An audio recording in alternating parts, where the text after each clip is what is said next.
आज की कहानी में हम एक ऐसी लड़की से मिलेंगे जो अपने टीचर के साथ रिश्ता बनाने की कोशिश करती है। वो अपनी पढ़ाई पूरी करना चाहती थी और इसके लिए किसी भी हद तक जाने को तैयार थी। वो दोनों धीरे धीरे बहुत करीब आ जाते हैं और फिर सब कुछ काबू से बाहर हो जाता है। आगे क्या होता है ये हम इस वीडियो में जानेंगे। तो चलिए कहानी शुरू करते हैं। कहानी की शुरुआत होती है कायरो नाम की लड़की से। उसकी उम्र सिर्फ 18 साल है। कायरो एक बड़े से पुराने घर में रहती है जहां उसके पास किसी चीज की कमी नहीं है, लेकिन उसके आसपास बहुत कम लोग हैं। उसके मम्मी पापा वकील हैं और काम की वजह से अक्सर शहर से बाहर रहते हैं, इसलिए कायरो ज्यादातर वक्त अकेली ही रहती है। स्कूल जाने के लिए उसे काफी लंबा रास्ता तय करना पड़ता है। एक दिन जब वो अपने एडमिशन असाइनमेंट पर काम कर रही थी तो अपनी दोस्त विनी से बातें कर रही थी। कायरो कहती है कि उसने अब तक कोई बड़ा तजुर्बा नहीं किया है। तब विनी उसे मजाक में कहती है कि उसे ऐसा कुछ करना चाहिए जिससे वो टीचर और स्टूडेंट के अफेयर पर लिख सके। विनी का इशारा था कि कायरो को खुद ऐसा रिश्ता आजमाना चाहिए। कायरो भी हंसते हुए पूछती है कि क्या विनी का मिस्टर मिलर के साथ कुछ चल रहा है। असल में विनी एक लेस्बियन थी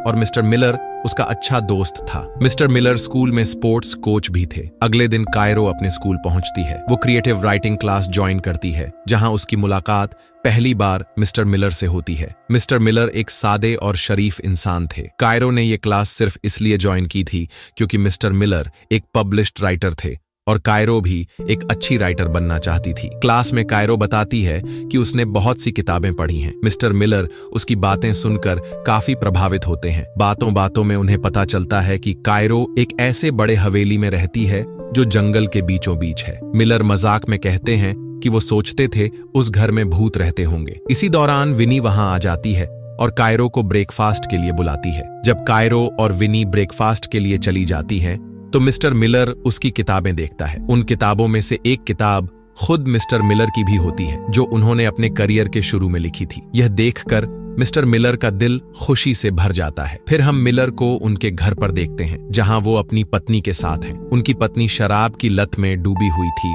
और मिलर के काम से नाखुश रहती थी। मिलर जो कि हमेशा किताबों में डूबे रहते थे, उनकी इस आदत को उनकी बीवी पसंद नहीं करती थी, इसलिए मिलर का ध्यान अक्सर अपने स्टूडेंट्स की तरफ चला जाता था। एक दिन क्लास के बाद मिलर कायरो को रोकते हैं और एक कहानी पर डिस्कशन करना चाहते हैं। मिलर कहानी का एक हिस्सा सुनाते हैं और कायरो उसे और खूबसूरती से आगे बढ़ाती है। बातों बातों में दोनों इतना खो जाते हैं कि माहौल कुछ ज्यादा ही रोमांटिक हो जाता है। इसी बीच विनी वहां आ जाती है और माहौल थोड़ा संभल जाता है। विनी कायरो को लेकर घर चली जाती है। कुछ दिन बाद कायरो एक पोएट्री रीडिंग इवेंट में जाती है जहां मिस्टर मिलर भी आने वाले होते हैं। कायरो भी चाहती थी कि वो मिलर से फिर से मिले। कुछ देर बाद मिस्टर मिलर भी वहां आ जाते हैं। दोनों पास पास बैठकर एक कविता सुनते हैं। कायरो पोएट्री सुनते हुए काफी इमोशनल हो जाती है। इसके बाद वे बाहर निकलते हैं और काफी देर तक बातें करते हैं। सिगरेट शेयर करते हुए उनके बीच नजदीकियां बढ़ती जा रही थीं।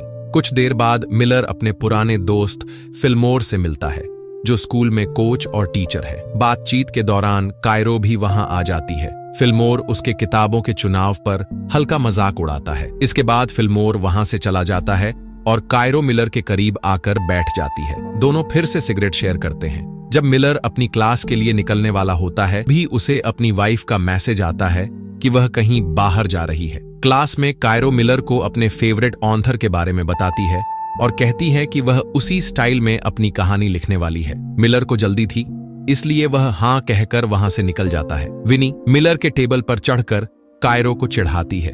फिर फिल्मोर भी मिलर से मिलने आता है और विनी उससे भी मजाक करने लगती है। फिल्मोर का फोन लेकर अपने कपड़ों में छिपा लेती है। उधर कायरो अपना फोन ढूंढ नहीं पा रही थी। दूसरी तरफ मिलर अपनी वाइफ के साथ बाहर जाने का प्लान बनाता है, लेकिन उसकी वाइफ के काम में बिजी होने की वजह से प्लान कैंसिल हो जाता है। घर पर बैठे मिलर के पास कायरो का कॉल आता है। पता चलता है कि कायरो ने जानबूझकर अपना फोन मिलर के बैग में डाल दिया था ताकि वह उसे फोन लौटाने के बहाने घर बुला सके। चूंकि मिलर का प्लान पहले ही कैंसिल हो चुका था, वह फोन देने के लिए कायरो के घर जाने का फैसला करता है। जैसे ही वह उसके घर के बाहर पहुंचता है, बारिश शुरू हो जाती है। कायरो पतले कपड़ों में बाहर आती है। दोनों एक दूसरे को देखते हैं, अचानक किस कर लेते हैं। इसके बाद मिलर वापस अपने घर लौट आता है। कायरो उसे एक मेल भेजती है। घर पर मिलर की वाइफ उससे कहती है कि वह उसकी मौजूदगी के कारण अपना काम सही से नहीं कर पा रही। मिलर उठकर एक छोटे से कैफे में चला जाता है जहां वह कायरो की भेजी हुई कहानी को प्रिंट करके पढ़ता है। यह एक एडल्ट स्टोरी थी जिसमें एक स्टूडेंट और टीचर के अफेयर को दिखाया गया था, ठीक वैसे ही जैसे उनकी कहानी थी। कहानी पढ़ते हुए मिलर को पिछली रात की सारी बातें याद आने लगती हैं। वह काफी एक्साइटेड हो जाता है और खुद को रोक नहीं पाता। लेकिन अगला दिन सब कुछ बदल देता है। मिलर अब कायरो को कॉल नहीं करता,